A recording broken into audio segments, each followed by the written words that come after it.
दरवर्षी जानेवारी महिन्यामध्ये इंडिया आणि युरोपियन युनियन यांच्यामध्ये फ्री ट्रेड ॲग्रीमेंटवर एक अत्यंत महत्त्वाचं डिस्कशन असतं, ज्याला आपण म्हणतो BITA, bilateral investment and trade agreement. यावर्षी त्यावर खूप मोठा पुश मिळाला, खूप चांगली चर्चा झाली, कारण अमेरिकेच्या टॅरिफच्या धोरणामुळे भारताने युरोपसाठी स्वतःचं मार्केट 15 वर्षांनी ओपन करायचं ठरवलं आहे.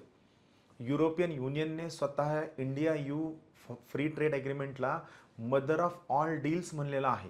सगळ्यात मोठा बेनिफिट काय होईल, त्याचे टॅरिफ्स आहेत जे सध्या 100%च्या आसपास किंवा 100%च्या वर लागतात.